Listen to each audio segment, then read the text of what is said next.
For more on what to expect from the rupee going forward, I'm joined by K.N. Day, Managing Partner at United Financial Consultants. He joins us on the phone line. Mr. Day, thank you so much for taking time out for us. Hi, good afternoon. Mr. Day, I hope I'm audible to you. Yeah, very well. Go ahead. Okay, perfect. So, while we're seeing the rupee underperform, we broadly understand it's because of a strengthening dollar. We've seen the dollar index rise to 4-month lows. Consequently, most currencies, including emerging market currencies and the rupee, continue to weaken. That bias appears like it will continue for the next few sessions. I do want to understand what's the outlook going forward and how long do you sort of see this trend panning out? Hi.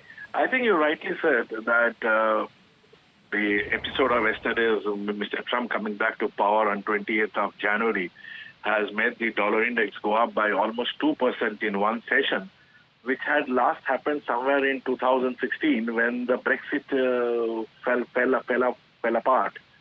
So yesterday's and today's, when the rupee has breached to a new time low of 84.37, I think slowly as we go ahead, this thing may fade off a little bit.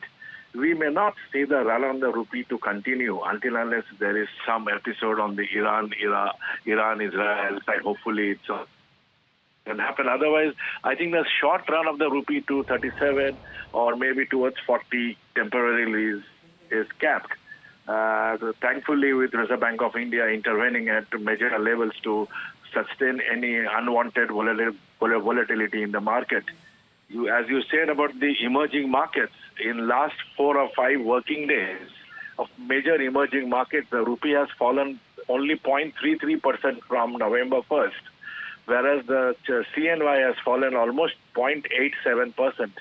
African rand has fallen 1%. If you go to other currencies like Thailand, Thailand baht has fallen 1.75%, Korean won 2%, Indonesia rupiah more than 1%. These are all currencies which have fallen in last 3 or 4 days of trading, whereas rupee has only fallen 0.33% since 1st of November.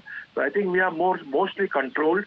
As of now, it looks moreover under control. Maybe if after Mr. Trump takes over and if he starts imposing the what you call as the tariff war, that time again we could see some fall in the rupee.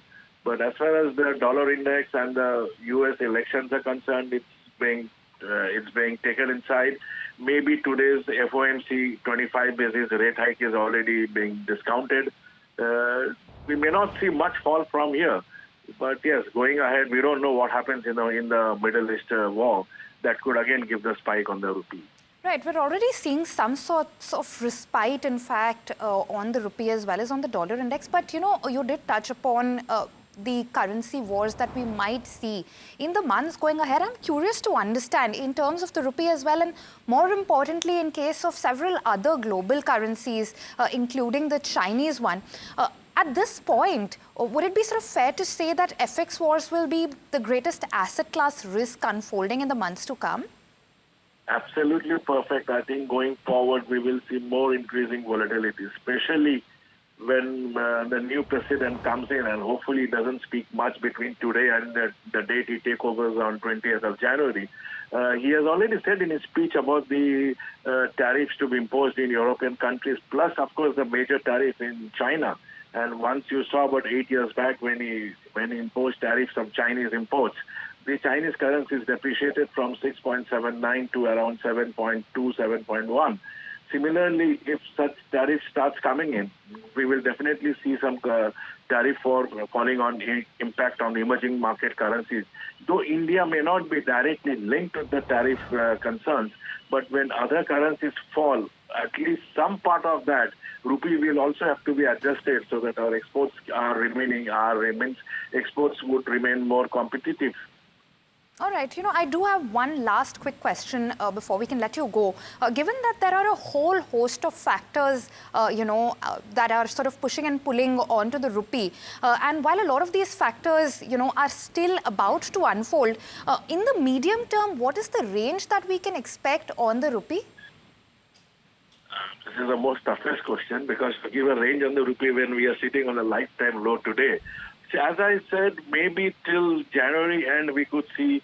I'm not seeing much fall. Hopefully there is no. Again, I keep my fingers crossed on the Middle East escalation. If that remains static and nothing will happen, I think 84.37 or 84.50 could be the topish for the next up to say Jan end. But again, also one thing I didn't even mention is this going forward. Maybe by November end or December first week, we would see a lot of FIIs outflows on balance sheet management, which will also come into place, which will add some pressure on the rupee. So having said that, I see in the next 1 or 2 months, maybe rupee should be in the range of 84.08 to 84.45.50. And after 28th January, it's too difficult to say. At that point of time, we will see what happens. But as of now, 84.810 to 84.50 looks to be the range till 20th of January. All right. Thank you so much, Mr. Dave, for taking time out to speak to us.